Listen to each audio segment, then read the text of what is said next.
বাড়িতে এসে পরের দিন সকালবেলা চলে গিয়েছি একদম সকাল সকাল মাঠে, যখন শিশিরও শোখায়নি আর কি। তারপরে দেখছিলাম পেঁয়াজ কলি হয়েছে কিনা, খুব কম হয়েছে, একটা দুইটা আর কি। তারপরে পালং শাক দেখছি হয়েছে, আর মূলা, এটা অবশ্য নিজেদের খাওয়ার জন্য এখানে কম করে লাগানো। তো এই যে আমি আর আমার ভাইজি ও মিলে পালং শাক তুলছিলাম। তো নিজের ক্ষেতের পালং শাক, তারপরে এরকম টাটকা, আমরা যারা বাইরে থাকি তাদের কাছে এটা অনেক আনন্দের এবং ভালো লাগারও বিষয়। পরে আমিও নিজে হাত দিয়ে ছেড়ে নেওয়ার চেষ্টা করছিলাম, যদিও শিকড় সহ ওঠানো ঠিক হবে না, এই জন্য কেটে কেটে নিচ্ছিলাম নিজের হাতে। একদম টাটকা ফ্রেশ শাক, যদিও আমি তেমন একটা শাক পছন্দ করি না, তারপরেও একদম ফ্রেশ সকাল সকাল শাক তুলতে ভালোই লাগে।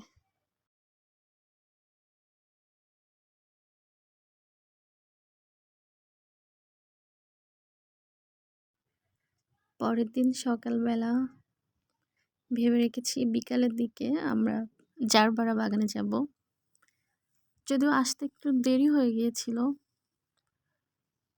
সন্ধ্যার আগে আগে। তো জারবারা ফুল তো এমনিতেই সুন্দর, ভিডিওতে তেমন কালার বোঝা যাচ্ছে না, যদিও এগুলো কমলা কালারের। এত সুন্দর, মানে সরাসরি না দেখলে বিশ্বাসই হবে না, এত সুন্দর। আর সব, মানে প্রত্যেকটা কালারের ফুল আছে।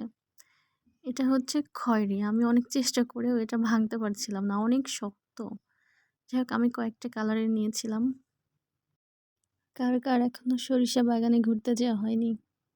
আমি ট্রেনের ভিতর থেকে দেখছিলাম সারা মাঠ জুড়ে শুধু হলুদ আর হলুদ। তখনই ঠিক করেছি যে বাসায় গিয়েই আমি পরের দিন যাব সরিষা খেতে। তো যে ভাবা সেই কাজ, চলে গেলাম আমিও শেষ পর্যন্ত। উদ্দেশ্য ছিল গোলাপ বাগানে যাওয়া, তারপরে ওখান থেকে সরিষা বাগানে গিয়েছিলাম।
গোলাপ বাগান থেকে যাওয়ার সময় রাস্তা দিয়ে তখন দেখছি অনেকগুলো, ওই যে পটের ফুল বলে আমরা এগুলোকে পট বলি এলাকায় আর কি, এলাকা ভেদে অন্য নাম হতে পারে, কিন্তু এই ফুলগুলো অনেক ভালো লাগে।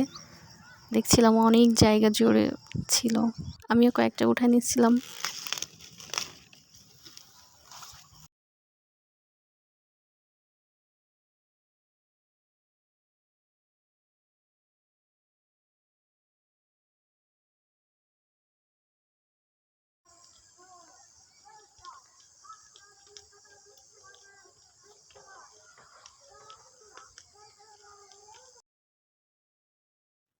আমি জীবনে প্রথম এই লুচি ভাজছি আর কি, এর আগে কখনো ভাজা হয়নি।